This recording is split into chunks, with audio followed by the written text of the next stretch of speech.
Welcome back. You are here again, listening to United Public Radio, the Through a Glass Darkly Radio with Sean Patrick Hazlett. I want to just mention that the intro music that you just heard was "Mark of the Doomslayer" by Carl Casey at White Bat Audio, and I'd like to introduce a guest. It's the second time he's been here. He's very popular on both this radio show and on the Through a Glass Darkly with Sean channel on YouTube. Dr. John Brandenburg is a plasma physicist. He did his graduate work in California at Lawrence Livermore National Lab in controlled plasmas for fusion power and has worked in defense energy and space research. Dr. Brandenburg was also part of the Clementine mission to the moon, which discovered water at the moon's poles. However, the focus of Brandenburg's scientific career has been to complete the great effort of Einstein to unify the two long-range forces of nature, gravity and electromagnetism. Dr. Brandenburg, welcome back, my friend. Oh, Sean, always a pleasure and honor to be on your show. All right, well, this one, given that the disclosure has been so touchy and dicey in recent years or recent months, we should call it. We just Well, had it's the, finally being broached, but we're going through a difficult period. especially with the Arrow report by Kirkpatrick, the nothing to see here. These aren't the Nothing droids that you're you looking see for, here. sort of thing. These aren't the droids you're looking for. You know, And I have no idea what I mean. So before we get started, I want to ask you a quick kind of teaser question. But what we're going to cover today is kind of the dark side of disclosure, and some of the stuff that yes. might come out might not be super, rainbows and unicorns and things like that. But the longer we No, delay, afraid not. the uglier it could be. So, what do you make of this Arrow report? Like, what was the point of just kind of stonewalling the American public? Like, what is it? What was some faction hoping to accomplish with that? Well, I think one faction was attempting to stop the disclosure process in its tracks. They know there are a lot of people out there who are practicing what's called fear avoidance. That's what denial Mm-hmm. is. Um, you're in a building, uh, the smoke alarms go off, you smell smoke, but you say, I'm going to sit at my desk here till I see fire, I see flames. And of course, um, and that's often not a very smart thing to do. You should get out of the building when the smoke alarms go off and you start smelling smoke. So um, my understanding is there are powerful factions within the government and in the industry, the defense industrial complex, that want disclosure to occur because they feel like it is time that Mm-hmm. this was actually done. And then there is another uh, faction that's kind of been in power in control of the situation for a long time. They're also very powerful, and they're digging in for trench warfare, basically. Oh, the other thing I did mention, I don't mean to interrupt the flow, but Miss Tessa Marie is reminding me because I'm terrible at these things. For those who celebrate Happy Easter, when I got when I got Yes, my set when I got my setup, got happy my rig Easter. set up tonight. My wife's like, "You're doing it. You're doing this again. It's Easter." Like, yeah, I know, I know, I I know. know, I've been but thinking. I've been thinking that all day. I'm a person of. I'm a Christian. I'm a strong person of strong religious faith. I'm an Episcopalian. I'm just an Episcopalian. But um, no, I am a believer, and yeah, today we think about the empty tomb. Yeah. I wrote a book called Cosmic Jesus, um, where I actually showed that in the Bible, especially in the Greek, that Christianity is a cosmic religion, where it says, "For God so loved the world, he gave his only begotten Son." That is a translation. The word for world is the English translation of the ancient Greek word cosmos, and it means exactly now what it meant then. It meant everything. And it's Fractal. Welcome. Thank you for being a member. Sorry to interrupt, John. that's what no, that's all right. Hey, got to answer the mail here. Yeah, I And know. Just try to but ignore it. anyway, I'm not trying to distract you. so it also says that Christ's death on the cross was to reconcile everything in the cosmos, not just Earth, to Himself. So that, I mean, you can read the book, you can buy the book, Cosmic Jesus, and And did you write it, or is it under a? I mean, you wrote it, but is it I under wrote your name, or no, is, I wrote the book by okay? It's myself. under Brandenburg. It's Yeah, under Brandenburg. It's not I under was your. I spent my 20s, especially my early 20s, as a fundamentalist Christian because my parents had become that, and I was very loyal to them. I was their oldest child, and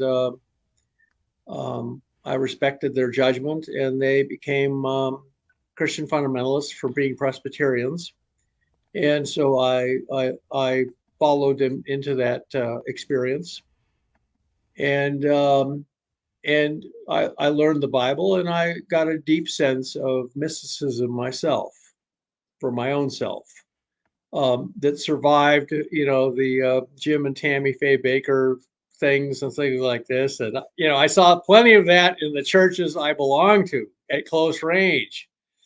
So I just became an Episcopalian.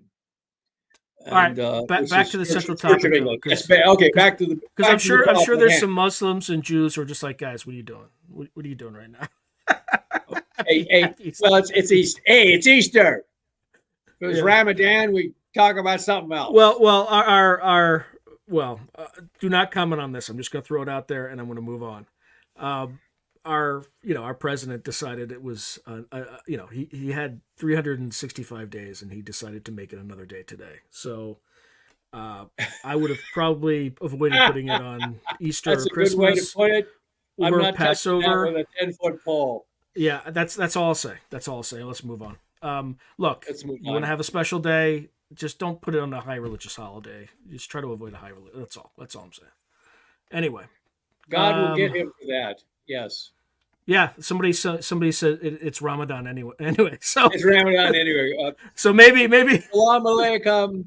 maybe Alaikum on two, but anyway, okay. So you were saying that they're kind of waiting until the house is on fire before they start moving. That one Well, disclosure faction. there's always a tendency to want to keep things running smoothly the way they've always run. And if you've got people who've spent their entire professional careers keeping the cover up going, then telling them suddenly, oh, the cover up should end, they think, well, I got 2 years till retirement, till full military retirement. Don't ask me to do this. And another thing is, some of the stuff, you know, was kind of cloak and dagger, what they did to Mm-hmm. preserve the security on this thing. And they may be worried that there's going to be some big investigations, and as typical, they may try and catch a few small fish and make examples out of them. And by the way, I am in favor of blanket amnesty for everybody in the government who's involved, who will help disclosure. As far as I was concerned, they were just following orders, and my goal is to confront the aliens, which I believe are covertly threatening our existence, not the human beings. There. And let's see, I'm getting this shadow on my face. Hold on just a second. I'm going to adjust my lighting. I look like a shadowy character. I'll just take up the entire screen while you're doing that, so that people can't see it. I thought I got the lighting right, and oh, I know what happened. Yeah, the sun. We had a lot of sunlight, and then suddenly it's partly cloudy, and so the cloud is. We had a lot of sunlight coming into the room, and now it's suddenly gone. There, that's better.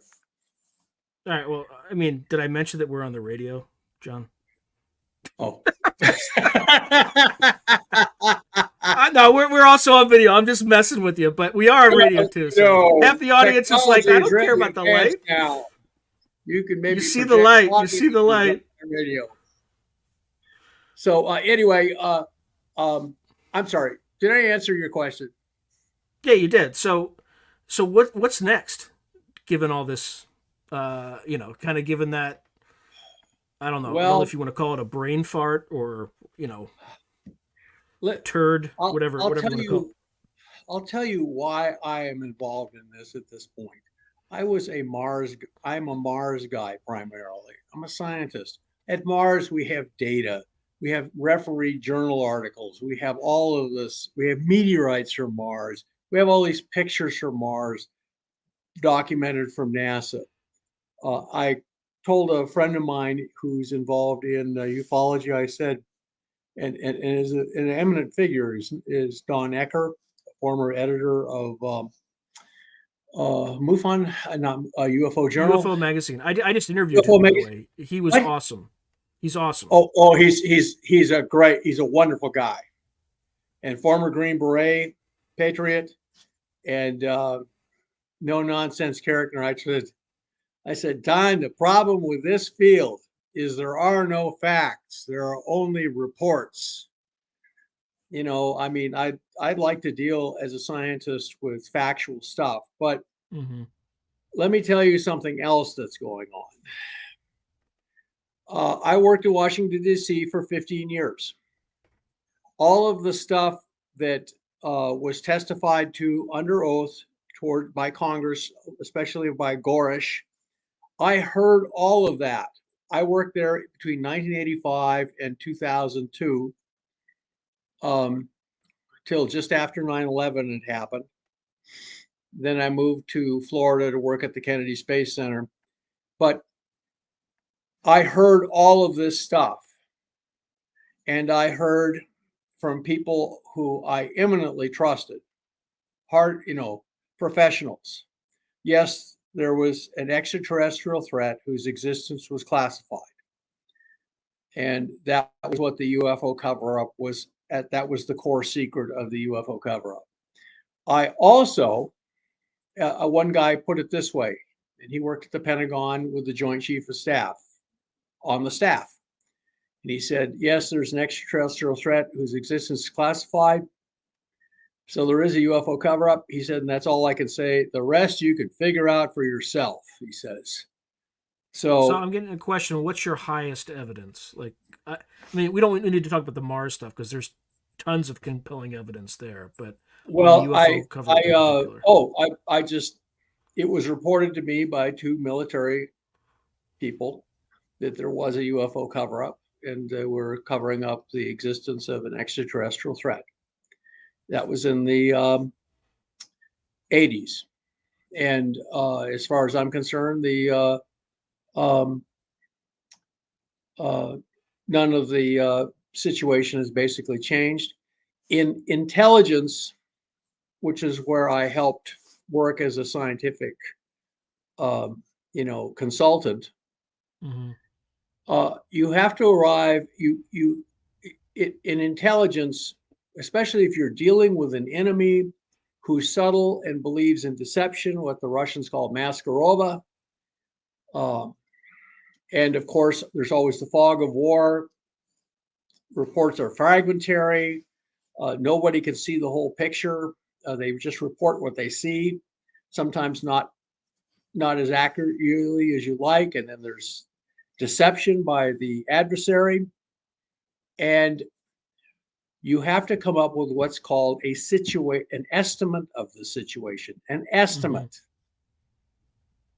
And so I came to an estimate of the situation that we were in a situation of great danger, considering the implications of what it meant to have an extraterrestrial threat whose existence is classified.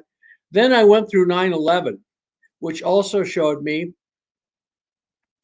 the capacity for this government, like every other government with intelligence and defense officials, that occasionally they will fumble the ball. Mm-hmm. They will have a failure of situation estimates. Pearl Harbor, for example, what the Israelis just went through when they got raided from across the border. I thought the Israelis had the best intelligence in the world, but it failed them due to deception, due to misleading. Before Pearl Harbor, the Japanese flooded the airwaves with all sorts of attack warnings, mostly centered on the Philippines and other places. The people at Pearl Harbor actually had right on the table 2 days before the attack that there was a Japanese fleet headed in their direction. And they said, well, Admiral Kimmel told his chief of intelligence, you mean the Japanese fleet could come sailing right up to us tomorrow morning and we wouldn't know it?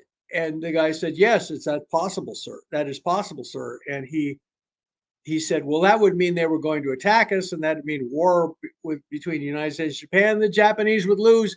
They wouldn't do that. It would be crazy. Hmm. So they made an estimate of enemy intentions, an estimate of the situation that turned out to be wrong, despite Well, getting a war warning from Washington, D.C. we did something that blocked off their gasoline supplies, and they Oh, yes, basically we told had them to attack us. they Right, they told had to them attack us. we were the Persian Gulf of the 1940s. And what we'd also done, by the way, this is an amazing thing. We had figured out how to make high octane aviation gasoline in vast amounts, very cheaply, just before World War II. So that's how we could have a massive air fleet because we had gasoline up the wazoo. Now the um,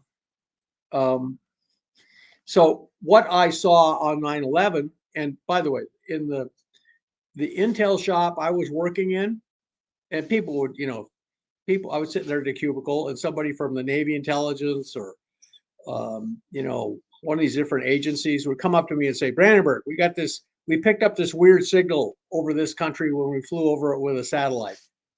Can you figure out, what it might mean? Are they testing directed energy weapons or something like this?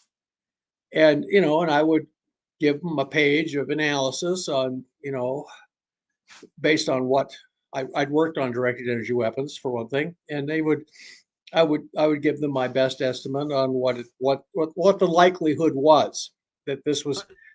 So I was used to that, and we had heard that there was a danger of a big terrorist attack, but we thought it was going to be in the Middle East. We thought it Oh was yeah, going to. I knew we knew something was coming about 2 weeks before it happened because when I was in Oh, the we did military. too. We did too. Everybody talked Well, about they it just around the. warned us. Yeah, they warned everybody. They put us on ThreatCon Bravo when I was in the military about 2 weeks before. But we did think it was going to be overseas, exactly like you said. We That's thought what it they would be told us. overseas, and then it Yeah. flew in right under the radar, right into our laps. Well, I actually interviewed a guest. His name's Chris Robinson. He worked for, he's a precognitive dreamer, and he worked for MI6 and MI5. And he Yes. told the U.S. government several years in advance that he was having these dreams about. I think he thought it was either an attack on New York or London, and then he had more and more dreams that confirmed it was New York. But I wanted to ask you two Yeah, quick sure. questions, actually. So said you worked on directed energy weapons. Uh, Yes. so, did Brookhaven National Lab ever do any research on directed energy weapons out there on Long Island? Do you know? Yes, as a matter of fact. Did that have anything to do? There's again, I talked to Don Ecker about an alleged shoot down of It's there's yes, there. Menachus Bay. I can't pronounce it. And then there was South Haven. I don't know if they were shoot Yep. down or crashes, but just really quick because we got to get back on the topic of disclosure. But Sure. um, what are your thoughts on that? Were we operating It looks a like we. It looks like they were shooting at craft, you whatever you want to call them, and they mhm. brought down two of them. One of them quite started a quite serious, brush fire that they took a lot of trouble to put out. One of them crashed in the bay, and that happened. And then Flight 800 blew up over the So same bay. I interviewed David Morehouse, and he said there's like different conspiracy theories. I mean, sorry, there's like four different theories, right? Yes. The first is that there was a cabin fire and it just crashed.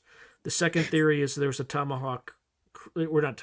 There was a missile that hit it, Well, and they then the said they third. saw people saw a bright object cross the sky. They couldn't describe the object. Mm, so another theory is that they were testing. This came from David Morehouse, a tomahawk cruise missile. They were just testing if it could be rad hardened, and they had SEALs in the area to recover it and all that stuff. And as they were testing its radiation hardening, so they were going to take it down with a directed energy weapon from Brookhaven National Laboratory, and then the plane got in the way. So that's kind of theory number three. Theory number Well, four. Theory number four is they were trying to take down something else, and happened to miss, and it hit the oh, TWA flight 800. given what I know now, my own theory, it was retaliation. The people flying the UFOs that were brought down, uh, Oh, so they that's a didn't like. fifth theory. Oh, it is a theory, and I believe it was payback. Interesting. And I mean, have you heard anything else We're about we're John? dealing with a basically Cold War in outer space situation. I think that's my own estimate of the situation. Interesting. Okay, so they were testing directed energy weapons at Brookhaven National Yeah, they Lab. were testing a very intense proton beam, and it looks just like something from science fiction. It makes this powdery blue light beam, goes through the air, straight as an arrow, and we tested it on explosives. It set off explosives at a distance. We were going to use it for setting off IUDs from vehicles. I mean, we would Interesting. just have the beam would just, you know, it turns out high explosives are incredibly, this is not classified. This is open literature. High explosives are incredibly sensitive to being hit with proton beams. They will Mhm. detonate almost immediately, instantly. All right, I have a random, very specific question with a sample size of one. So, someone named Clyde Cox wants to know if you met his dad or have you worked with his dad, Clyde Cox. I, Same name. I, uh, I'd have to know more information. I've been 40 years working in defense and energy and space. So I, of course, worked with a lot of different people, and it's very possible I did work with him. And I worked at Sandia National Labs. I went to school at Lawrence Livermore National Lab, a nuclear weapons lab. And then I went to Sandia Labs, which is another nuclear weapons lab, and worked on directed energy weapons there for 3 years. I was roughly 6.5 years at Livermore and about 3 years at Sandia. And then I went to Washington, D.C. Now, did you ever, do you know David Adair or Bill Tompkins? I certainly know David Adair. I had a very pleasant conversation with him, um, about 4 months ago. Um, and I deeply respect his accomplishments. We've unfortunately not had an occasion to talk after that. Okay. And then Bill Tompkins? No? Bill Tompkins, that unfortunately that name does, as they say, not ring a bell. But All right. I've worked with a lot of different people. All right, let's get back onto the. We'll stay in Long Island for a little bit longer, but you're familiar with the John Ford case and all that stuff. Yes, I am. Uh, To about he publicized the fact that they were possibly having shoot downs from using the directed energy weapon from Brookhaven. They have an enormous accelerator there. The beam can go literally for like 100 miles in the atmosphere, and so they were. Um, Imagine Uncle Sammy, the Uncle Sammy we both know and love. And then you find out that Uncle Sammy likes to get in a tree at night with his high-powered hunting rifle and shoot at cars on the nearby freeway. And this seems completely out of character from him. But then when you finally ask him, Uncle Sam, why are you doing this? so you can get a car. And he says, I got my reasons. He wants a I car. don't like the people in those cars that are driving by. I'm shooting at particular cars, and I don't like the people because I don't like the people driving them. And that's all I'm going to say. And you have no need to know about anything else. So John Ford publicized the fact that he put together all of the pieces of these reports that apparently the Navy was taking pot shots at UFOs and had brought down two of them. One landed in the bay, and one landed on the land and caused a fire. And he also then reported, not surprisingly, that some people from the government came and asked him politely to shut the hell up. And apparently, John Ford sounds like a good Irishman. He sounds like a good Irishman. So John Ford proceeded simply to report that he had been accosted by people from the government and told to shut up. Clancy He lowered kept the talking, boom. and then Clancy lowered and the then boom. suddenly they found a vial. This is the version I heard. I don't know what you know, but he had a pickup truck parked on the street in front of his house, and in the back of the pickup truck, they found a cask of radium had somehow gotten there. They arrested him for terrorism because they said he was going to use that radium to threaten officials. And so they arrested him. They took him to jail. And they said he became hysterical. So they sedated him and then had him involuntarily committed. And he's still in a mental institution.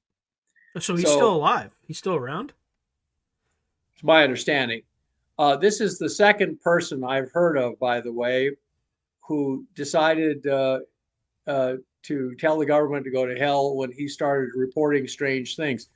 In Albuquerque, I worked at Sandia Labs, and every morning I would drive to work past a ornate office that had a sign called Thunder Corporation. It was run by a guy named Paul Benowitz. Yep. And Paul Benowitz would make very good sensors, especially for that time, for detecting infrared and ultraviolet and low intensity night vision. And he was watching UFOs hovering over a mountain out in the desert where they stored thousands of nuclear weapons. It's called Mount Manzano. And he started talking about that to people, and the government came to him, it was reported, and told him to shut the hell up about that. And he wouldn't shut up. And then some other people showed up in town. And shortly thereafter, he kind of went insane and was committed in a mental institution and died there. Now, one of the reasons I know the government was involved in his breakdown was that Bill Moore, the guy who gave us the MJ-12 papers, mm-hmm. He was at the Las Vegas MUFON convention, got up in front of all of us, there were about 1,000 people in this audience, and begins to explain that he was a government agent reporting on the progress of the campaign to drive Paul Benowitz to a nervous breakdown. And we're all listening to this in, kind of stunned disbelief. He's saying, oh, yes, uh, in exchange for getting the MJ-12 documents, I had to play ball with the government, and they wanted me to report on the progress of their campaign to drive Paul Benowitz to a nervous breakdown so that no one would believe anything he said. And so we all sat there and listened to this and realized, oh my God, he's just told us he was a government agent, basically helping them do their dirty work to continue the UFO cover up. And by the time we kind of started figuring that out and started people in the audience started yelling at him, he just left by the back door and disappeared. So that was Bill Moore at the Las Vegas, I believe, I can't remember what year it was, Las Vegas, 1992 or so. No, it was probably about 1989. And this was Las Bill Vegas. Moore. This was Bill Bill Moore. Moore of This is not the Rick MJ. Doty. Yeah, What? Rick Doty was involved, but Rick Rick Doty's not the Doty one was who said involved, this. but no, Rick Doty did not stand up and tell us this just absolutely surrealistic, bizarre story. That, oh yeah, my job was to report. They said, well, he's going to start going bonkers. Please report to us how many marbles he's losing.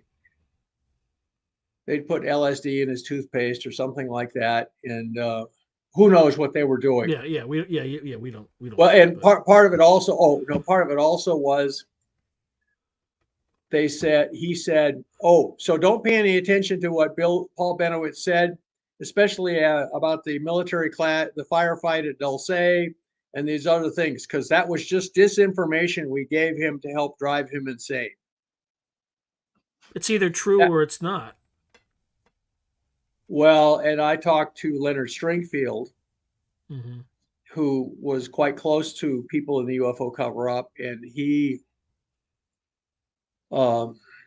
and I also talked to John Lear, and in fact, so I talked to Leonard Stringfield, and he said he'd heard 3 different reports about the firefight at Dulce, this underground base supposedly shared between the U.S. government and the aliens, and that he said the only major difference between the accounts was the body count. He said the basic scenario was pretty much the same among all these stories, so he had decided that it was a true incident, and of course, being reported to him in a kind of garbled way by people who were either there and still traumatized by it, or had only heard about it first or secondhand. Then I also talked to John Lear, and he was certain his source of information was that he had flown for Air America for the CIA, Mm-hmm. and knew a lot of people still at the agency. And he also was good buddies with Jimmy Doolittle, who was still alive and obviously well connected with they sent Jimmy Doolittle to investigate a bunch of northern, what they call ghost rockets in Scandinavia, about the time of Roswell. Is this the same Jimmy, like Doolittle of Doolittle's raid, or is it different? Yes, Doolittle? yes, same guy. Oh wow. Yeah. So, for people who don't know, I mean, this is the here I Doolittle walk raid. into, Like they flew what's into that? China, and for people who don't know, the Doolittle raid is when they like flew out of Burma or something like that, or Yeah. I can't remember where they launched it from, but they did a raid on Japanese forces on mainland China from like these remote bases, in Asia or wherever. But By the way, after I met with John Lear, um, I came back Monday. I visited kind of on the weekends, and then on Monday, I got in my car to go to work, and I noticed this brown car following me out of the parking lot, and this guy produced this great big telephoto lens, and I thought, what is he doing with this big telephoto lens? Wouldn't it be weird if he started taking my picture? And he did. And he wanted me, the two guys driving the car, it was a brown car, and they were wearing brown windbreakers, and they wanted me to know I was being followed and photographed. They were sending me a message. So they followed me out into the streets, taking my picture. I pulled into a parking lot, and then they sped off. And so I went to work. I showed them, though. I went to work and reported it because I had a security clearance. I reported it to my security meister. And I'm sure that somebody sent out a memo. And the people at work, by the way, when I reported this, said they'd noticed a car with all these aerials on it, basically showing up whenever I showed up at work and departing whenever I departed. So they were trying to send me a message to mind my P's and Q's. And look, I got security clearances, when I first found out there was apparently a UFO cover-up, I was just devastated. And I for about 3 or 4 days, I wanted to just quit working for the government. But then I had an interesting experience. I woke up one morning and after being 3 days of just being in utter complete turmoil, and I thought things could be worse. I could be French because the French government prides itself on not following the rules. They're saying in French, that translates roughly into English as rules are for fools. We'll do whatever we need to do. And of course, the US government is not following the rules that we would normally expect if government agency will. But these people are cloak and dagger people. It's their job. They're supposed to finish their security on this thing, and they're doing it. So I became aware of the UFO cover-up. I felt devastated by it. I started going to the MUFON meetings. Before that, I'd been just a Mars guy. Mm-hmm. And yes, and one of your commentators, all great powers do that. You think the British play nice with people who won't cooperate? And in Russia, Paul Benowitz and John Ford would have simply disappeared. They would have received the Russian equivalent of concrete overshoes and be at the bottom of the Black Sea or something. I mean, the Russians, wouldn't even bother warning them to shut up. They would just, and so I became very conscious of the fact that I was living in a country that at least tried to make a pretense of having a constitutional rule of law, even if it would bend the rules. And I was also dedicated. One of your comments, the British invented deceptive tactics. I mean, we turned over spoofing the Germans into thinking we were going to invade at the Pont de Calais instead of Normandy before D-Day to the British, and they just masterfully.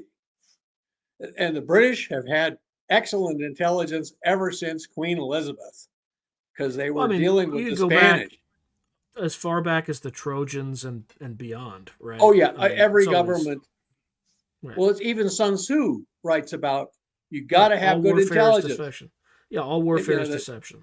Right. All warfare is deception. Formlessness. Make yourself formless. He says the best way to not let your enemy find out your plans is don't really have a plan. be constantly changing your plan to adjust to new conditions. And so, I mean, okay, so what I discovered is our government doing what it does. And we got our training from British MI6 in basically in World War One and World War II. And, you know, so I'm a patriotic American. I realize that's why I say there should be a blanket amnesty for everybody in the U.S. government involved in this cover up, simply because I know there were a bunch of stand up cloak and dagger guys, and they were just doing their jobs. They felt, and I'm not interested in the human beings so much unless they're actually working for the aliens. Anyone who's going to cooperate in disclosure, I think, should get complete amnesty. And What about it's the not people who've because I murdered don't believe that scientists? people have done stuff that is really bad, but I want disclosure to occur. I want the truth to come out, even the ugliest parts of it to come out, so that we learn from this. And yeah, so that's, and you know, I'm interested in, I have a beef with what is reported to be this hostile alien power, the Greys. I have a beef with them. I don't have a particular beef with people working for the US government who, in most cases, are just following orders. And so that's my position. It's as a practical matter, I favor amnesty, simply because otherwise, some people are, well, anyway, the other way is we're just going to be involved in a years long trench warfare exercise. And Yeah, I don't. the real enemy is not on Earth, it's out there. Yeah, I think if I'm not holding my breath for government to tell us anything. I think if we ever want to find out, we're just going to have to do it ourselves. I mean, like, They'll do it when they've tried everything else. I mean, it's By the way, likely that. there's one thing I have to concede. One thing we must give credit to the U.S. government also and to our NATO allies for. That's this. It's a great quote from Sun Tzu. I'm a big fan of Sun Tzu. I'm also a big fan of von Clausewitz, by the way. I'll explain to you the difference between von Clausewitz and Sun Tzu's theory of conflict. But Sun Tzu commented, he said, you know, I've heard of successful military operations that were clumsy, but at least they got them over quick. You know, they were clumsy but quick. He says, however, he says, I have never heard of a successful military operation that lasted a long time. We're looking at an attempt, in my own estimation, of a hostile alien power trying to covertly assert control over the Earth and colonize it with hybrids with our immune system, to, you know, so they can live on Earth. And they've been at this now 80 years, and we're still running things ourselves. I mean, you could argue, oh, we're not doing a good job. Well, and people are a little nervous and paranoid right now because they suspect there's stuff, the government, important stuff that the government is not telling them. That's what they suspect. And but you got to give the government credit that they have delayed this thing now 80 years. I mean, that's a really long siege. By the way, if you read anything about sieges of cities in the ancient times, if you couldn't get a siege to succeed, you know, batter a hole in the wall and get through there, 9 times out of 10, plague would break out in your own camp, or there'd be a coup d'etat while the king is off here with his army besieging this city, and suddenly one of his many illegitimate kids tries to seize the throne while he's out of town, and so all sorts of things can happen in 80 years, even to somebody from outer space. So, And folks, if you're just joining us now, you're listening to Through a Glass Darkly Radio with Sean Patrick Hazlett. I'm here with Dr. John Brandenburg, and you're listening to us on United Public Radio. Right, go ahead, John. so, and also, I love these reports that we have all these crashed vehicles. These vehicles did not crash because they have poor quality control. That Boeing was, unlike the reports that Boeing actually made all of the UFOs for the aliens under contract. No, no, they have their own contractor. Well, I mean, let's be honest; they can barely make aircraft at this point. Yeah, who, Boeing, or Do you see all the the aliens? crashes and the yeah, it's just and sadly, the guy who was in charge was the guy in charge of their quality control, who knew that they really cut the budgets for quality control and everything was going to hell. He was testifying, and they took a break in his testimony, and then they found him dead in his truck.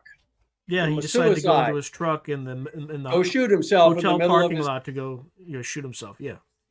Yeah, I mean, they couldn't even pull this one off, successfully, because it looks to me like they had him murdered. If you watch the movie Michael Clayton, it's a great movie where the head of this chemical company, they're facing this big liability lawsuit from all these farmers who got cancer from this weed killer they've been giving them, and the lawyer the lawyer suddenly has a kind of a breakdown and starts helping the plaintiffs in this case. So the chemical company just hires some hitmen to kill him. And unfortunately, then this one character, Michael Clayton, he knew a lot about the thing too. So they try and kill him, but they bungle it. They blow up his car, but he's not in it. And that typically happens, All right, so going back to the disco, like, what's the current state of things right now? Like, is this something that's imminent? This being disclosure, are these things going to show up soon? I mean, I've heard rumors that there's some big event in 2026, 2027 that's anticipated. So what's that? Is there like a fleet that's going to show up? Is there? I don't know. I have no idea. And when I was graduating from college, a well-known religious group in this country that I will not name because it's been a long time. This was back in '75. Predicted the day when Jesus was supposed to return, leading us all to nervously look out the windows that day. And nothing happened.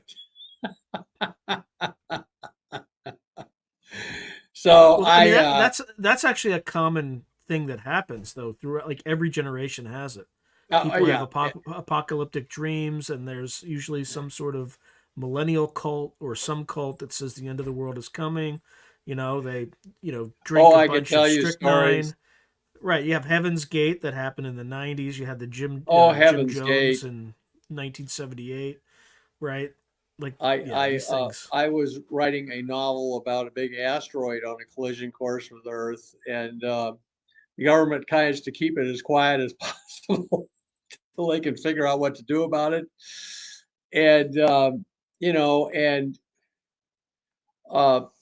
person who guesses that the government is covering it up and that it's going to, is the leader of a doomsday cult.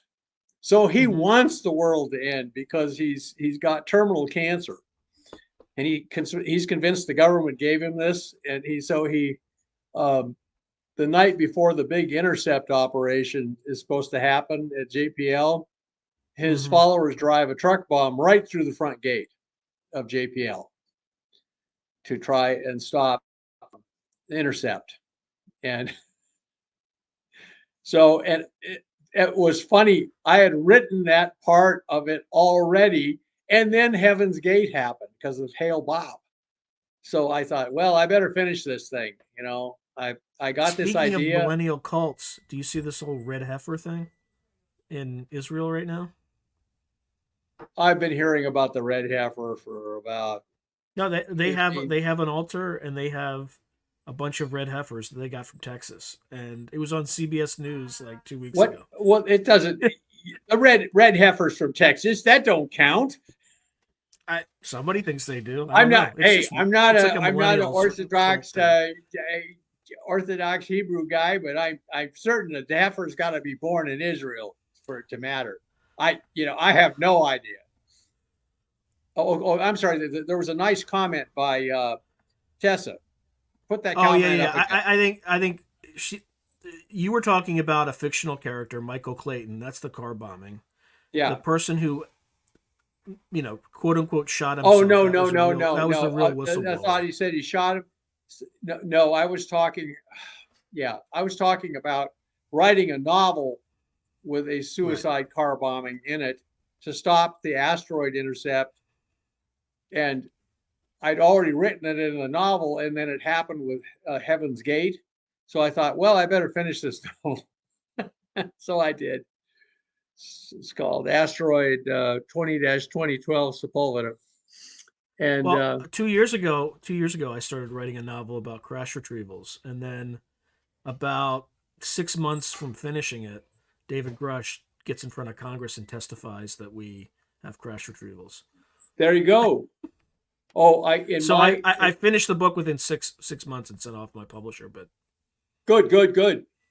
Well, yeah, no, that's good. I mean, I'd heard about crash retrievals for a long time, and some I'll tell you one great story I heard. This was a really neat story. You've all heard of. There's an incident in Fort Dix where they shot an alien coming onto the base. Happened in 1978, reportedly. It's a well-known case. Here's this alien, and they shot him on base. And the backstory on that was this is the backstory I heard when I was in DC.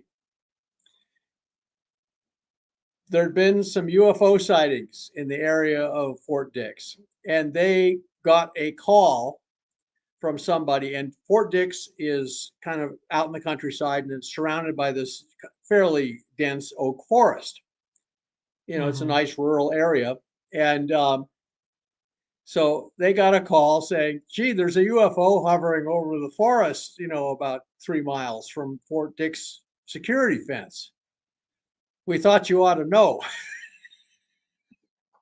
So the security force, a bunch of MPs got two Jeeps or Humvees, whatever they were driving in those days, and heads out through the road to this location that the phone call had identified, the approximate location. And there was this clearing in the forest with it, been a former lake or something, a little pond. And so they get there.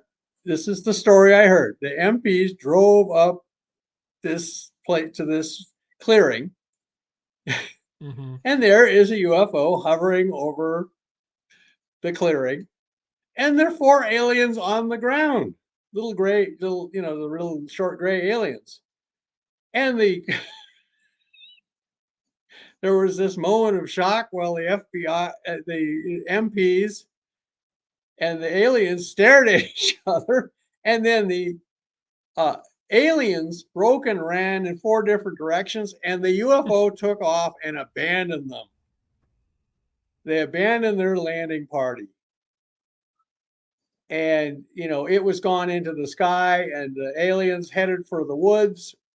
And the FBI, not the FBI, the MPs jumped out of the trucks and were pursuing these little guys into the woods, and they couldn't catch them. They were running too fast. So they finally got back in their Jeeps and went back, went back to Fort Dix and reported all of this. So, so then 2 days later, out of the woods comes this rather bedraggled, starving looking alien up to the front gate or up to one of the security gates at Fort Dix. And the security guard looked at him, pulled out his gun, and shot him in a panic. So that's how that I mean, that sounds like something humans would do, you Yeah. know. In other words, the big screw up happens even to the aliens, and I love that story because it also it most dramatically emphasized that many of the stories I heard involved kind of mystifying incompetence by the aliens. I mean, they said that one of the other stories was the Navy put up a big radar on like Kwajalein or someplace like this because they wanted to Hmm. track the warheads coming in from like Poseidon or Polaris missile tests. So they put up this big radar to do terminal tracking of the warheads, and they switch it on. And immediately on the neighboring island, UFOs start crashing. Like they finally collected 4 UFO crashes on this neighboring island that was in the path of the beam. What they'd done is built a giant bug zapper by accident.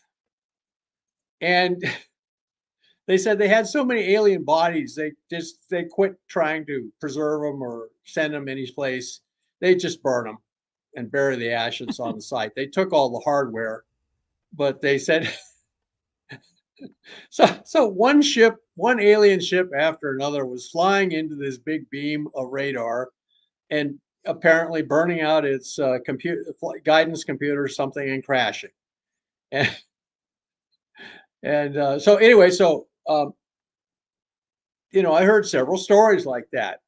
Meaning um, just like human beings, uh, not only is intelligence found elsewhere in the universe, but so is gross incompetence apparently. And that also explains why this thing has been going on for 80 years now. That what we identify as the gray little short gray aliens, the little short guys with the big heads. Actually, what it is their bodies are really skinny and scrawny, so their heads are only the same size as the humans.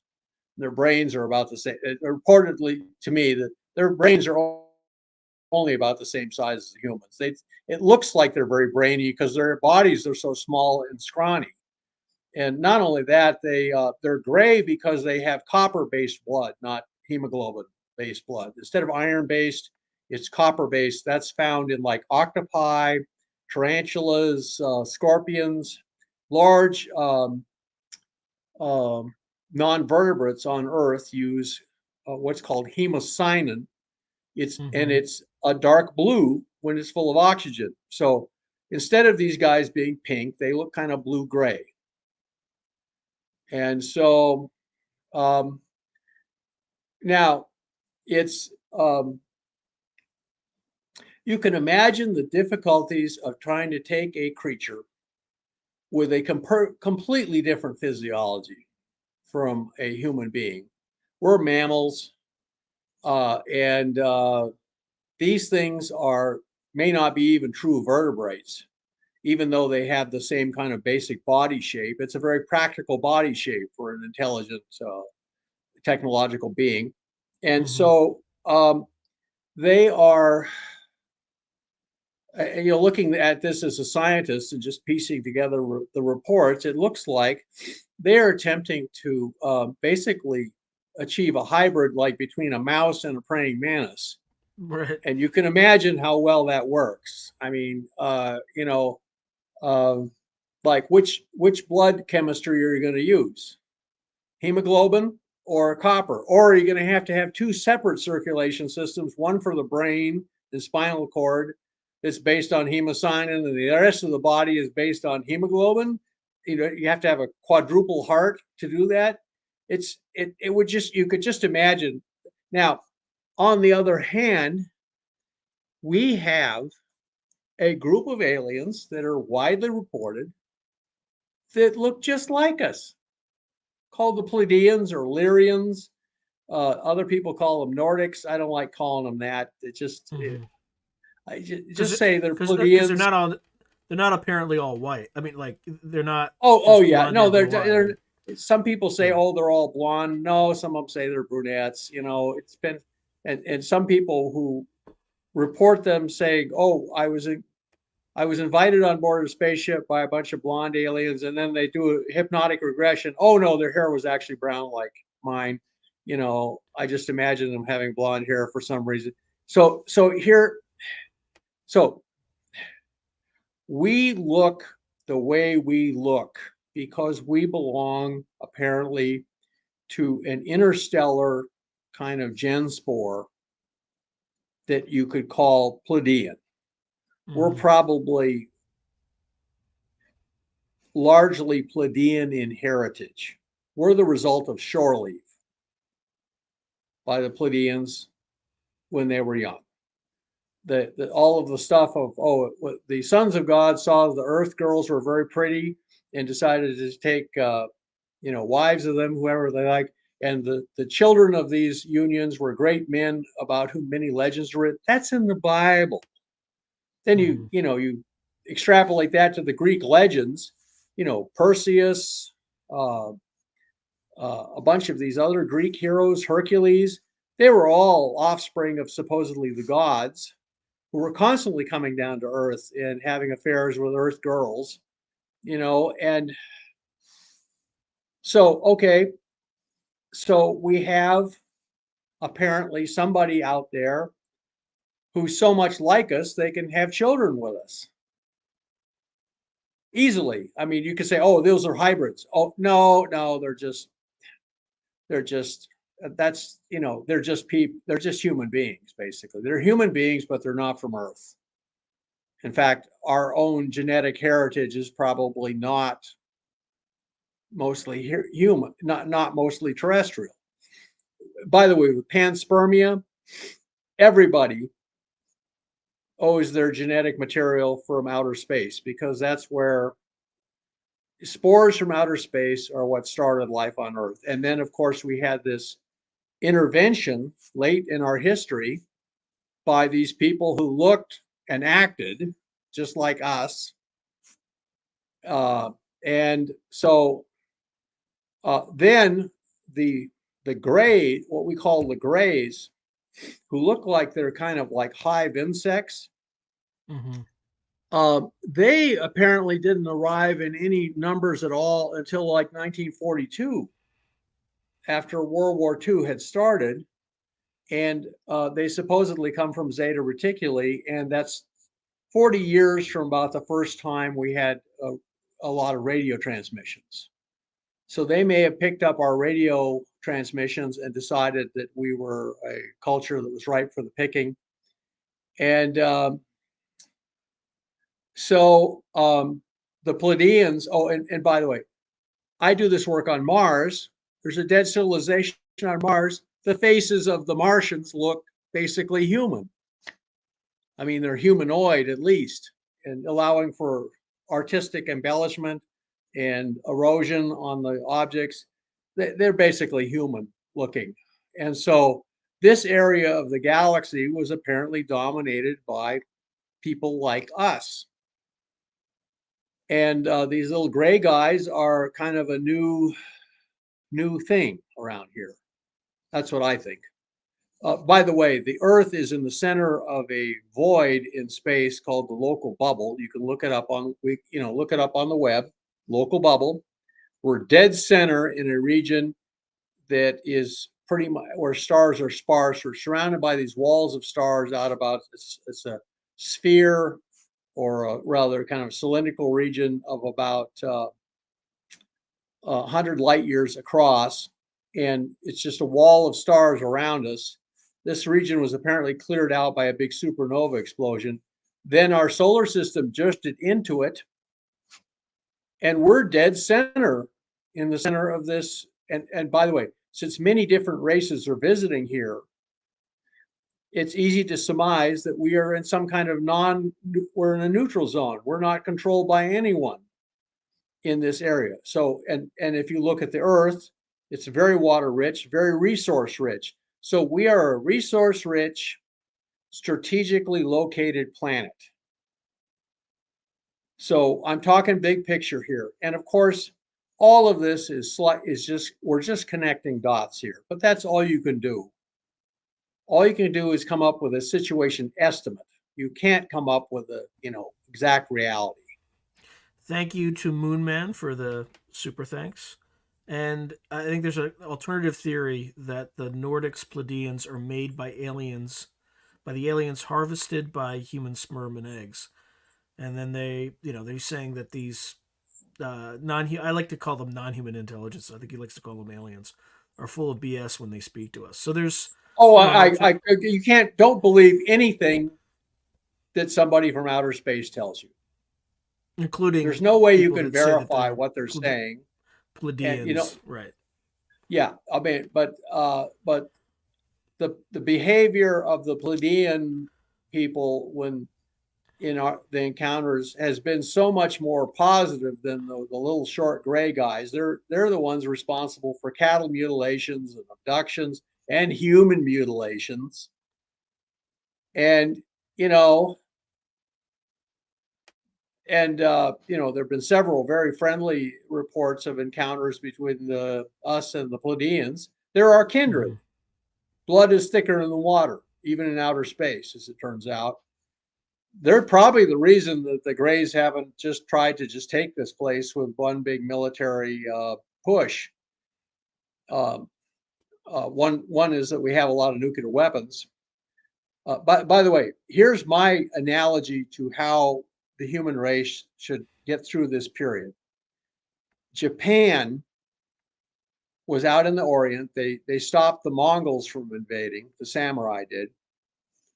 They had, in fact, the samurai had to hold off 2 Mongol invasions. In the first invasion, they learned that the swords that they had were not sufficient to go through the armor of the Mongols. Mongols had this buffalo hide armor, and that the Chinese type swords that the Japanese were using were not sufficient to get through it well. So they developed the double-handed katana, because it could, and they tested it on Mongol armor they'd captured, and they ensured that that it could slice through. So when the Mongols came back 2 years later, the Japanese were ready for them, and the Mongols came back to exactly the same harbor they'd invaded the first time, and they had a 2-month battle with the Mongols had catapults on their ships, flinging iron mines with gunpowder in them at the samurai. But the samurai discipline was so strong that they just stand there on top of the earthworks waiting for the Mongols to attack. And it didn't matter if a bunch of samurai got blown up. The guys would just move forward and take their places. And finally, the Mongols tried to storm the beaches. They failed. They couldn't make any headway. And then finally the bay was just full of dead horses, human beings, and the dead human beings, and 2 months worth of dead from this epic war battle. And then the hurricane came and destroyed the Mongol fleet, and then the Japanese mopped up whatever survived, and very quickly. And so the Japanese had already defended their island vigorously against the Mongol invaders. And in the meantime, so then fast forward in about 1512, Cortez and his macho muchachos, the conquistadors, they conquered Mexico. Took them 2 years to defeat the Aztecs. And the Aztecs didn't have horses, didn't even have good steel. They didn't have steel. They barely had a little bit of bronze. But the Spanish rolled over them. The Spanish, by the way, had gone through 800 years of war with the Moors, so they were absolutely hardened warrior society. So then the Spanish went to the Pacific coast of Mexico, where there were dense forests, cut down trees, built ships, and sailed across the Pacific to the Philippines that they already knew about because of Magellan. And they landed there and proceeded to conquer the Philippines. Took them about 2 years. The pickings in the Philippines, though, were pretty slim. I mean, there wasn't a lot of gold like in Mexico, and it was basically a Stone Age culture. The Aztecs had all this good stuff, and the Philippines was, basically just Stone Age tribes. But the Spanish heard about a land full of silver and gold and beautiful women wearing silk and, fabulous cities and everything up to the north called Japan. So the Spanish loaded up their ships with conquistadors in full suits, full armor, sailed up to Japan and tried to plant the flag of the Pope and King Philip on, some of the Japanese islands. And they were met on the beach by the samurai, who had steel swords. They had horses. They had good steel armor. And they were absolutely ferocious. I mean, there's a letter between the governor of the Philippines and the king of Spain saying, boy, of all the people around here in the Far East, these Japanese really, really are fighters. He says, and to make matters worse, the evil Portuguese, which were then rivals of the Spanish, had sold the Japanese gunpowder and muskets. And the Japanese figured out how to make their own muskets, their own gunpowder, and soon every samurai army from every samurai warlord had its own battalion of musketeers. And the Spanish, sitting in their ships, their Spanish galleons, I mean, these things to the Japanese. The Japanese at the time thought the world was flat. They didn't even have compasses. They didn't. A Japanese person did not sail even out of sight of land. They were, coastal fishermen. And here's these what must have looked like alien spacecraft. These big galleons. They got cannon on them. But when the Spanish saw lines and lines of samurai on the beach flashing their swords at them in the sun, and the cavalry had arrived, the samurai cavalry, and then the musketeers had arrived, they just said, Captain Pedro said to Miguel, his first mate, he said, get the boys out of the boats. We're not landing here. And they basically concluded that Japan was too far away, was too advanced, and too damn warlike to conquer. So that's why Japan stayed sovereign. And what happened then was the Spanish tried another ploy. They tried converting a bunch of the Japanese to Catholics, figuring that then they would accept the rule of Spain and of the Pope. And when the shogun, and then the Japanese united under the shogun, and when he found out what the Spanish were trying to do, he just called everybody together and said, okay, no more of this Christianity business. You're being disloyal to Japan by becoming a Christian. So you're not going to be Christians anymore. Are there any questions? Somebody raised their hand. He was taken out of the room and killed. Are there any more questions? Because they didn't want the Spanish to conquer the place. Right. A quick and question take all for their you. stuff. What? Yeah. Quick question for you. So, Bruno, thank you for the super thanks. So, Dr. Brandenburg, are you aware of the David Jacobs thesis on hybrids, and do you believe Yes, I am. infiltration takeover is a reason behind the cover-up, i.e., cloak and dagger with NHIs? In other words, have they already infested? Well, I would. Dave Jacobs and I pretty much 100% agree on the reason they are making hybrids. They are making hybrids to colonize this planet with something with its own immune system that they won't die of athlete's foot here. Mm-hmm. They'll have immunity to that. They won't die of the common cold. the reports are that they've tried to keep gray aliens in captivity, and they die after they have, a fairly short lifespan because they get Earth's diseases, the Mm-hmm. cold, flu, uh, athlete's foot. It kills them. They have no immunity to it. So the hybrids do have immunity to those common diseases. And so Dave Jacobs and I completely agree on this. I published my work in 1990 in the MUFON Journal. Mm-hmm. I made you aware of that, and if you posted that someplace for your listeners, I think that would be of benefit. And I about the same time, Dave Jacobs arrived at the same conclusion I did, that they were making hybrids to colonize this planet. Now, if you're dealing with a group of aliens that look like bugs and act like Mm-hmm. bugs, like the Greys, okay, and you say they're hybridizing, okay, reportedly those hybrids are pretty sick. They don't last long. You're they're trying very hard to make healthy, strong hybrids by combining basically mouse DNA and praying mantis DNA. Okay, so that's not working out very well. The other people who are hybrids are just Pleiadians. I mean, some of the Pleiadians here aren't even representing their government; they're on the lam.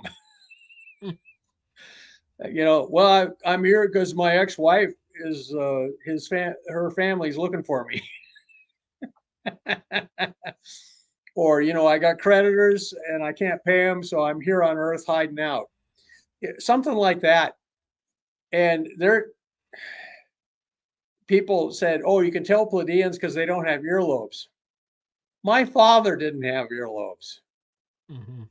I remember wondering about that when I was a kid. He just didn't have earlobes. I mean, but he was certainly an Earth person. He was quite earthy, as a matter of fact. So when people say, I say hybrid with what?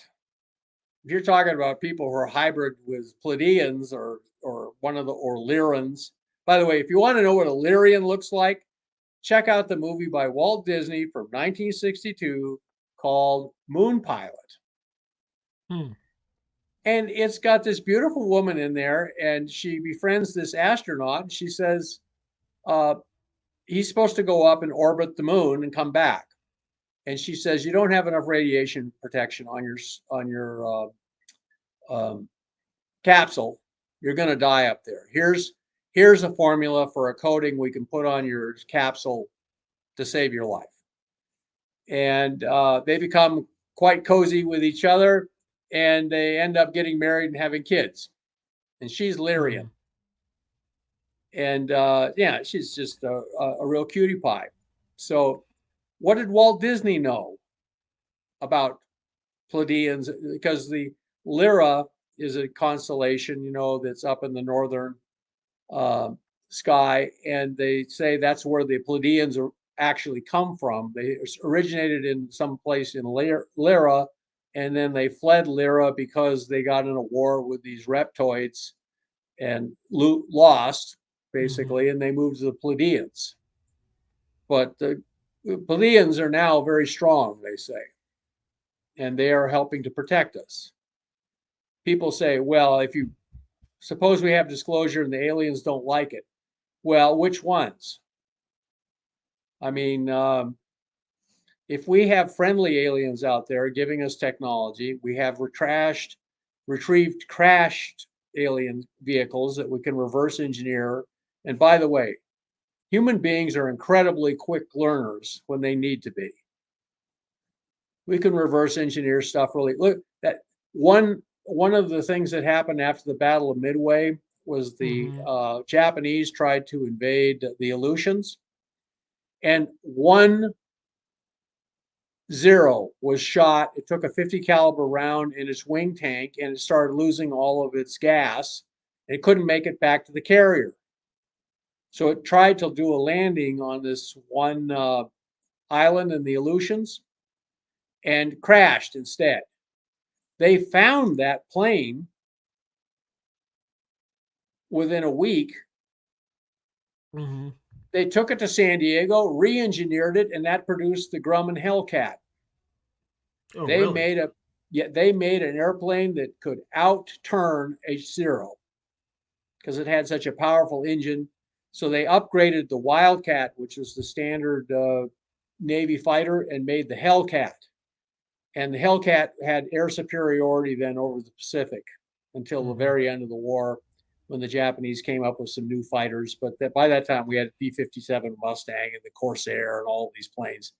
But a crashed Zero in the Aleutians gave us everything we needed to do to reverse engineer and make a better fighter plane than the Japanese had. So there's precedence from that.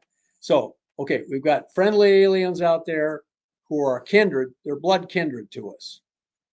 We've got all this crash stuff and we're reverse engineering it. Plus, human beings historically have been rather a feisty bunch. We're both Irish, and we don't shrink from battles. And what if you're the Greys?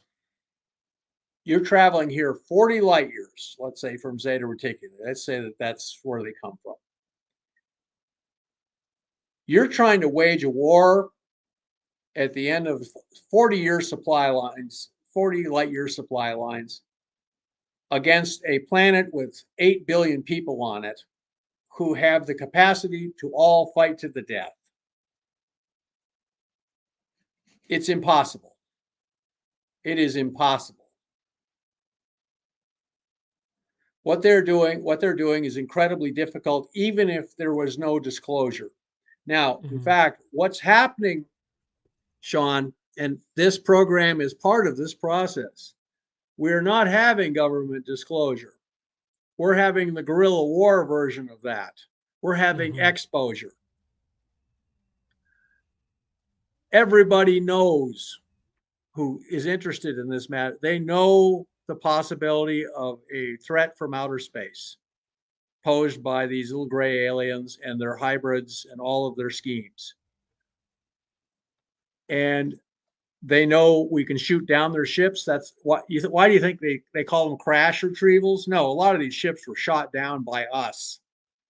Some of them, Don Ecker believes a lot of them were shot down by the Pleiadians. And the Russians particularly reported fierce battles over parts of Russia, Siberia especially, between different groups of alien spacecraft towards the end of the Cold War. So based on that, and the fact that God is with us, God is with us. They can't do what they're, if there's, I don't care what the government discloses at this point. We are allowed to make if the government's not going to tell us the details, we can figure out, we have an estimate of the situation. We have the basic facts right. Okay. We're not alone in the universe. There are good and bad people out there. The good people are easy to deal with. The bad people are not. They're here trying to take over the planet because it's a valuable planet. It's got a valuable location, got valuable resources. It's just that it's got 8 billion people, human beings living on it. That's the big problem. Once all of that becomes common knowledge, it's going to be impossible for the aliens to take over here. Impossible. I don't care if we have to trade 20 jet fighters for every alien spacecraft we bring down. We can make jet fighters 100 a day. They got to send 40 light years to get more spacecraft. I don't know if we can make 100 jet fighters a day. In World War II, we can make 100. Oh, yes, we can. Nowadays, yes, we can. Really? Yes. I mean, America operates its defense industry in two different modes. One is peacetime, where the goal is to make maximum amount of money per jet fighter that you build. So there's no incentive to make 100 light years, especially because the government doesn't want to buy 100 jet fighters a day. It doesn't need them. Now, if there's a war, then the government basically says we need as many jet fighters as you can make. Look at how many aircraft we produced before World War II in this country and how many we produced during World War II. There is no comparison. And If, to be fair, we had lots of spare capacity back then. Now oh, we've moved all our manufacturing capacity overseas, mainly in well, they're China. going to be our out. This is going to be a global alliance. Okay, that's fair. That's fair. It's going to be a global alliance. Not even the Chinese will work with the work with the Greys. Now, what do you make of all the psychic phenomena that is attributed to Greys in terms of Well, abductions a and things lot of like that? this is people who are being abducted and terrorized and probably drugged. They don't know what reality is. They say, "Oh, the aliens walk through walls."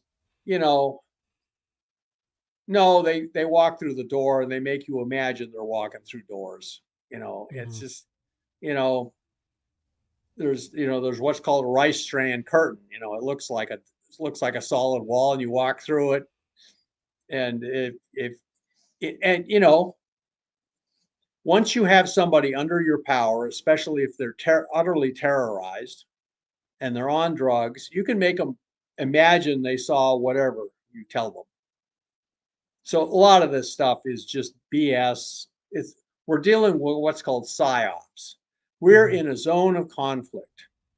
It's a hyperdimensional conflict. Some of it's being fought on the physical, us bringing down craft, reverse engineering the technology we capture. Those involve real battles with real bullets and missiles and ray guns, our directed energy weapons. Then there is the psychological battle where um, imagine somebody arriving at your front door with a who you've never seen before, and they say, "Oh, I own this house," and you say, "How's that? Why is that so?" And they said, Well, it "Well, I turns out have a they're doing deed." that in New York. They're doing that in New York City right now. Well, New York City is barely Humans, part of our humans are civilization. doing it to other humans. They're like, well, Yeah, I've they been they are. squatting here for 30 days, so Oh yeah, yeah. They'll show up and they'll say, "Oh, your great grandfather deeded me this place. Here's the deed, and here's his signature." And you say, "I ain't heard nothing about this, and I don't have a great grandfather." You're imagining things, and it's all psychological BS. It's I am your father, Luke. You know, it's okay. Here. Imagine somebody lands in your backyard in a spaceship. They get out.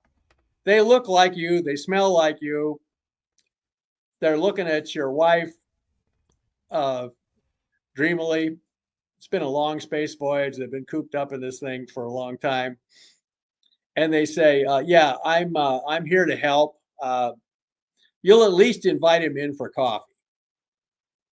hmm. Somebody who lands in your backyard looks like a praying mantis or a bug or something like this and says, "I'm your daddy. Um, I created you, and I own you, and what's mine is mine, and what's yours is negotiable." And about this time, you pull out the your handgun in your waistband and say, "Get back in your spaceship, keep going."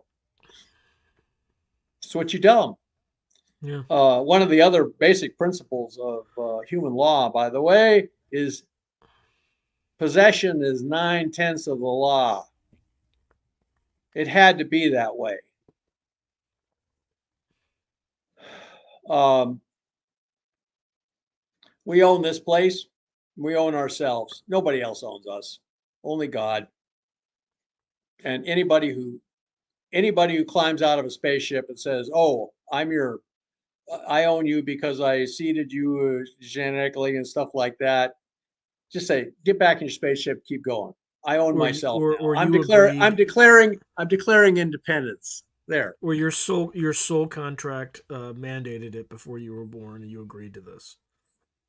Oh yeah. You Oh, ever it's you ever just heard that one? incredible. I've Yeah. told one person, I said, this is no galaxy for the gullible. Don't believe anything these people say. And by the way, that even counts for people who look like us. We all know we all know the history of human beings versus human beings on this planet. And so yeah, don't believe anything the ETs say. I mean, if a Pleiadian, well, in fact, it's if they're Pleiadians here, everybody's getting genetically tested anyway. There's nothing that's popped up unusual. They're basically us. What You about know, if they were, like reptilians? What about reptilians? You hear some of that in the literature. well, they're not reported very often. Hmm. Um, they're supposedly the enemies of the Pleiadians. So, hey, we got no dog in this fight. They're not the direct threat, is my understanding. It's the Greys. It's the little short gray guys. And then I think somebody had asked this earlier, and I just didn't ask you yet. But in your kind of correspondence with people working on this, in Oh, the and by the way, all I'm reporting is what I've gathered from fragmentary reports. I'm reporting right, to you my estimate of the situation. I don't know exactly what the absolute truth is. But let me tell you something. I'll just interrupt one thing. I went through 9/11 in Washington, D.C. And as we discussed earlier, you were in the military then, hmm and you heard threat warnings. We heard threat warnings in the shop where I worked 2 weeks before, but we expected the attack to be overseas. hmm Then it happened, and it happened right here at 42nd Street in New York and down the street at the Pentagon. This convinced me that occasionally this government could really fumble the ball sometimes. sometimes. Just like Pearl Harbor, we could get our estimate of intelligence wrong, and the colossal screw up with massive loss of life could occur because people made mistakes. They made the wrong judgment calls. They ignored warnings and focused on other warnings that they thought were more urgent, etc. So uh, I am giving, I am talking about this, and some people say, oh, he's a paranoid, he's engaging in paranoid fantasies. Well, no, I'm telling you about a situation that I heard absolutely exists, is very dangerous, and I know that my government can occasionally really fumble the ball, and I'm worried they're going to fumble the ball on this one. So it's up to the people to basically, the government's not going to disclose what it's doing. We have to expose alien activities, basically. And then it won't even matter when the government finally discloses, okay, well, we already knew that, you know? Yeah. Huh. That's weird. What's weird? It says, Oh, yeah. is it That's a there's something coincidence? open through a glass darkly. Is Well, it it's a line really? from the Bible. Yes, it's a line from the That's Bible. weird. That's It weird. is. Hey, we're all Yeah, I didn't even know Dr. the Brandenburg when human. I came up with the name Let of me the tell you channel. something, Huh. John. The human race is actually all psychic. Hmm. Some of us have more psychic ability than others, but the whole human race. That's why H.G. Wells could write War of the Worlds back in 1900, and the aliens come down. They use directed energy weapons. They use poison gas, and they also used humans as a food source. And all of that stuff is being reported now. Is that because everybody read War of the Worlds? No. Is it because maybe H.G. Wells picked up something psychically? Yes, that's what I believe. So I'm Okay. sorry, but I interrupted you, but I just wanted everybody to know, yes, I realize I'm sticking my neck out, but I'm saying what I think is my estimate of the situation based on what I heard that I considered very reliable and other fragmentary reports. And that's all you can get. So what's this? So um, Linda Moulton Howe has often told this story about an intelligence briefing that Ronald Reagan had allegedly received about different NHI species, and Oh, I, yes. I think the Greys were kind of considered kind of good, but there was something called the Trontoloids, which were like an insect-like species that were very hostile. I mean, Oh, have you? yeah. Well, I mean, the more different from us, the aliens that are reported in appearance, generally the more hostile they are to us. And on the other hand, the Pleiadians are reported to be basically friendly to us. I'm sure some of them are con men, you know, that would be the human race we know and love, right? Even if it's Right. not from Earth. So, yeah, my understanding is, there are three basic groups. There's basically humanoids, Mm-hmm. humans that are not, we're super terrestrial. We're not just confined to Earth. Okay, so we got kindred out there. Our cousins are out there. They're looking after us. Then we got the Greys, and then we got some other, reported species that are fairly minor in the reports. I mean, the Greys are like 60% of the reports, and Mm-hmm. then there's the Pleiadians, and then reptoids, I think, are only like 10% of what people report. And then, of course, there's some real buggy types, and of course, they're the most hostile because they're the most different from us. They look on us as just a food source. They don't, and we look on them as a cause for us to call an exterminator. Yeah, I mean, bugs. they're bugs. Bugs. Yeah, and so it's yeah, that's just my estimate of the situation based on the reports I have heard, some of which I consider very reliable, others are less reliable, but they all seem to paint. And then, of course, completely independently of the UFO thing, I have the what looks like a humanoid civilization on Mars. They didn't look like mantoids. They didn't look like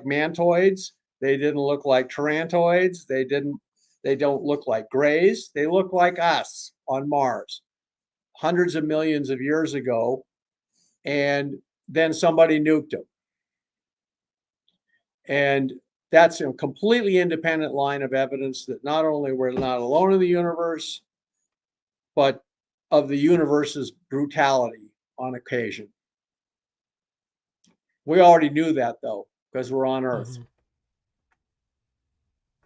So, how do you think this actually comes out? Because you kind of need an operating principle to prepare for some of this stuff, and Oh, there'll if there's be only it'll come out. It will come out.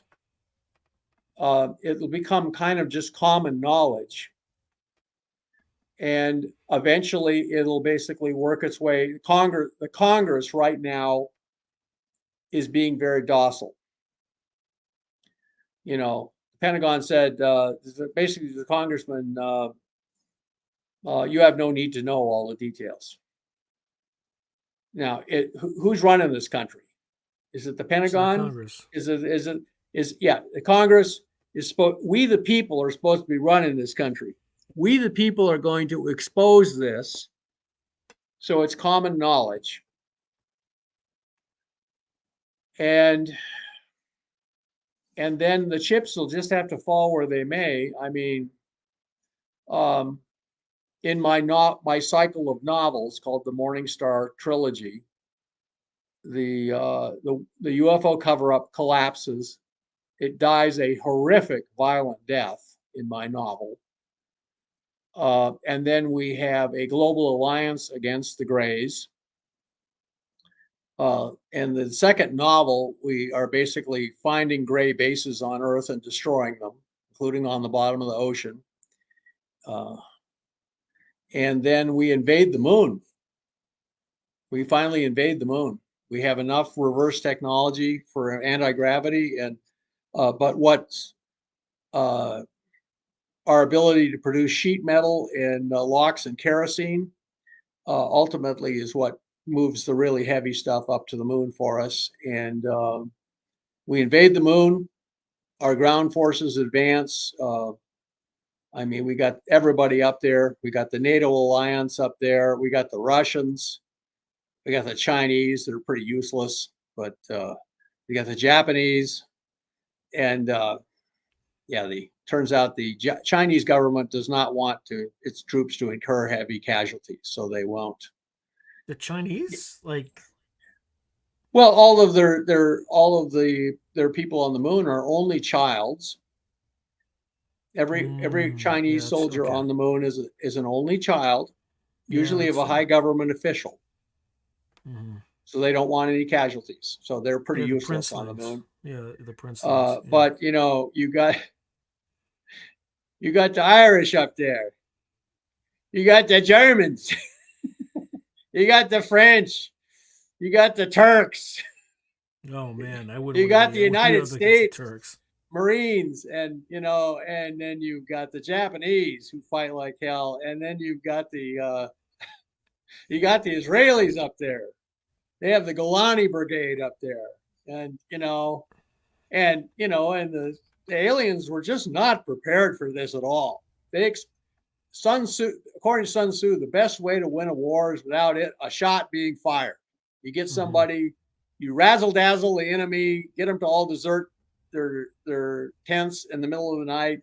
You get somebody to open the gates of the walled city at night rather than doing a siege. It's Sun Tzu is big on razzle dazzle, psychological ploys. And by the way, the reason psychological ploys are so heavily employed by the Chinese is because they're very vulnerable to them themselves historically. And so Sun Tzu says the best way to win a war is without any shot being fired. And that's what the Greys are trying to do. They're trying to do a covert takeover based on stealth and terror. And it's going to fail. And then what's going to happen is they're going to have a real war. And they are not prepared for a real war. They don't have the resources here. They have 40 light year supply lines.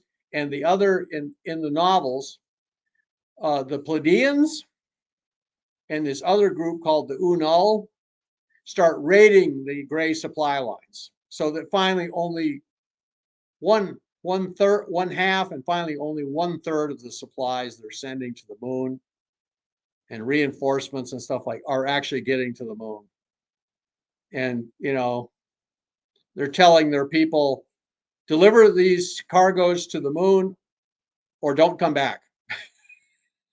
So they get halfway to the solar system, and half their convoy is gone, and they say, okay, we can't go home and we can't go to Earth. We're resigning from this war. They just take their ships and they sell the cargo to somebody, whoever is interested in it, and they become freebooters. And so the Greys just, it becomes a war of attrition, and their technology, yes, is superior to ours, but not enough.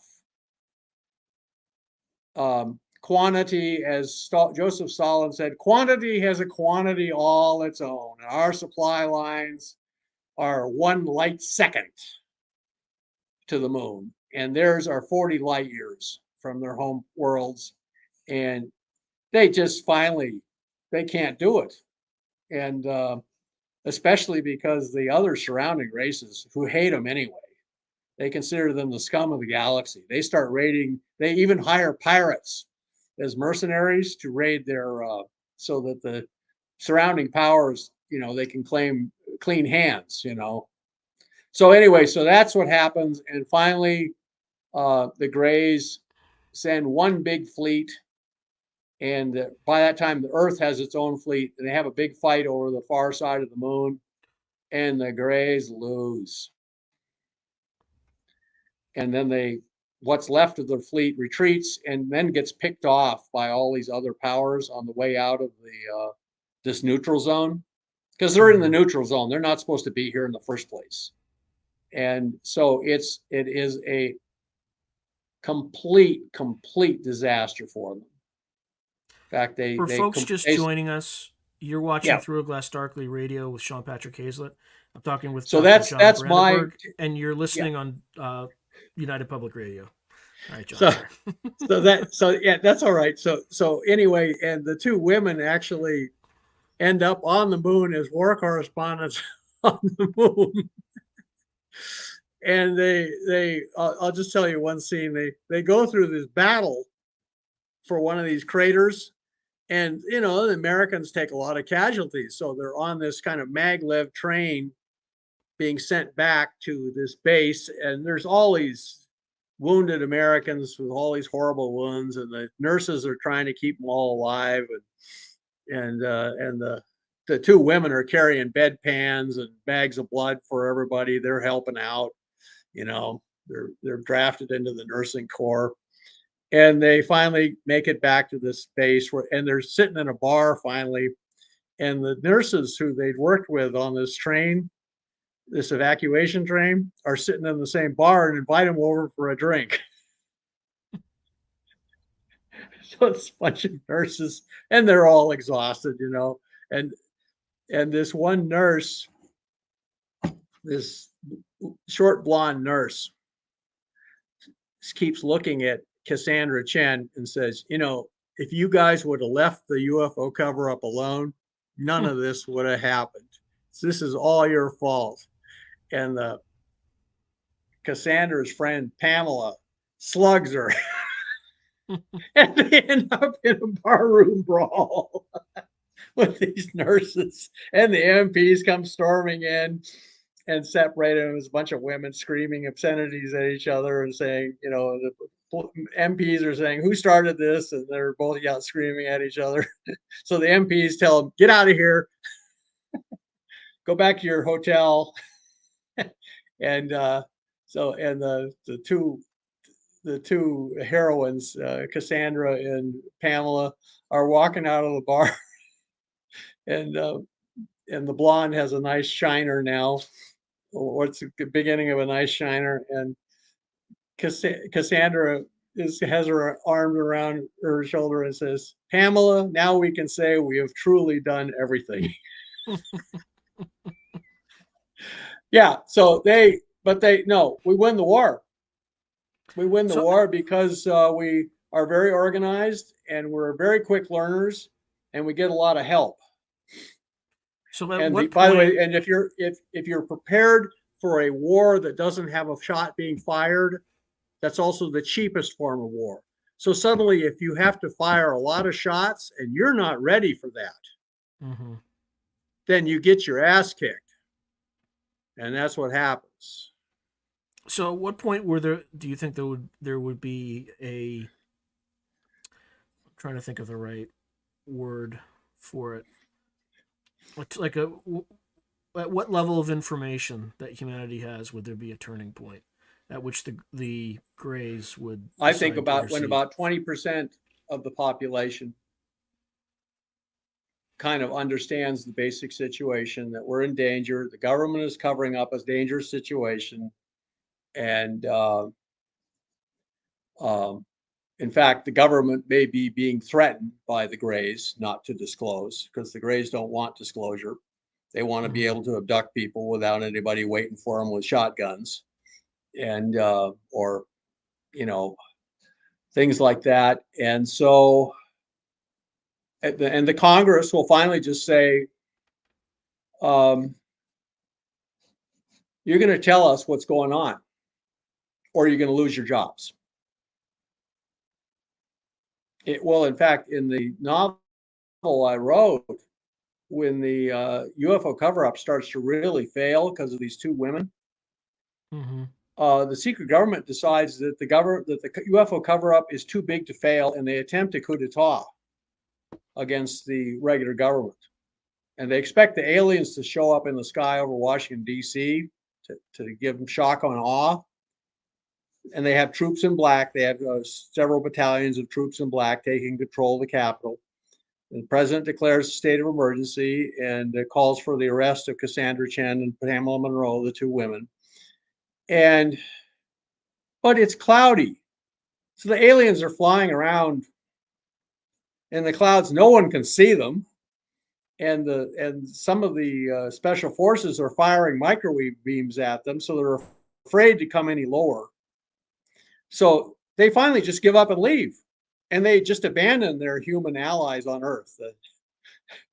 Finally, there's a final scene. I love this, and I wrote this. I just laughed when I was ready.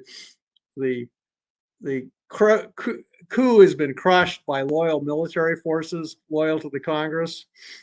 And the White House Rose Garden is full of dead and dying troops in black.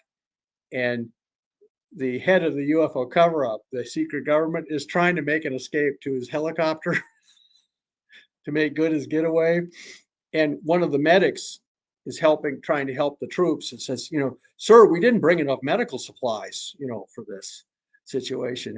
We didn't expect this level of casualties. And the head of the UFO cover-up, the secret government, points at Venus, which is the morning star on the horizon. It has just risen. He says, look, the aliens have sent a mothership to help us. It has medical supplies and reinforcements. Make contact with it with your radios. And then he gets in it. Everybody's then staring at the morning star. Staring at Venus, right? They're staring at the planet Venus, which has risen every morning that week, but they don't know. And they're desperate. They're surrounded by National Guard and Marines and everything. They're being napalmed down by the Lincoln Memorial. And so the head of the UFO cover-up gets in his helicopter and races away. His helicopter gets pretty badly shot up trying to fly over the Potomac and get over the other side. They fly low over the Potomac, and then they go up over the trees, and there's an armored column on the highway, and they open up with everything at them. And so the helicopter barely makes it to the airfield that they own, so they can get on a jet plane and fly to their big hideout in Colorado. And so it's a complete fiasco. So how many people do you and the think aliens, are involved? by the way, the aliens completely abandon their human allies. How many people do you think are involved in this cover-up, like realistically today? Oh, I wouldn't. I'd say the equivalent of several army divisions worth of personnel. That much? That large? I think so. Yeah. This has been going on for 80 years. It's been well funded. Like, how do they recruit and staff this group without anybody really knowing? Oh, one of the characters in my novel, who's kind of a good-hearted rascal, and he because I mean, for the audience that doesn't know how big an army division is, you're talking anywhere from 15. Well, it's about 10,000 men, isn't it? About 10,000. It keeps getting smaller because they're having recruiting problems. So they keep reducing the number of. So I'm not really, but call it between 10 and 20,000. Yeah, so I think there's a large number of people involved in this, and I'm not talking just about government people. They're also contractors at the aerospace places that are handling this, like Boeing. Yeah, the government now can hire people from Boeing to take care of security problems. They don't have to do it themselves. So obviously, and the people at Boeing then use them for other problems apparently. So that's the way things are. Back in the day of Carnegie Steel, they had a big strike by the steel workers, and they brought in an army of Pinkerton detectives to try and retake the steel mill, and they ended up with a pitched battle in the Pinkerton guards. They were completely outnumbered, and finally were surrounded and had to surrender. And, hundreds of people got killed. And, just because working conditions in the steel plants were so dangerous and terrible, and their pay was so low. And so Dale Carnegie went on a big PR campaign. That's when he started building libraries. Good Scotsman. You mean Andrew Carnegie? Dale Carnegie's the winning friends and influencing people guy. Oh, I'm sorry. Yeah, this Yeah, guy's not not that winning friends or Carnegie. influencing people. That's why he had to buy a Andrew university. Carnegie. Andrew Carnegie Yeah. built the library in my hometown, Medford, Oregon. So yeah, but the big business has always done stuff like this, you know. So you think And this is mostly a cabal of some government officials, but it's mostly quasi-government, lots of contractors it's and things kind like of, yeah, quasi, gray area. It's, if you're working for a defense contractor and you're involved in this program, ump security clearances, and most of those people are just, you know, they think they're working for national security. that. They just say, I'm just doing my job here. Somebody brings me this crash and says, we don't know, don't ask where the pieces came from, just see if you can make it work, and then see if we can duplicate it. And that's what they do. They shouldn't be. Nobody should be mad at them. I mean, I just, yeah, I don't have a beef primarily with the human beings involved in this.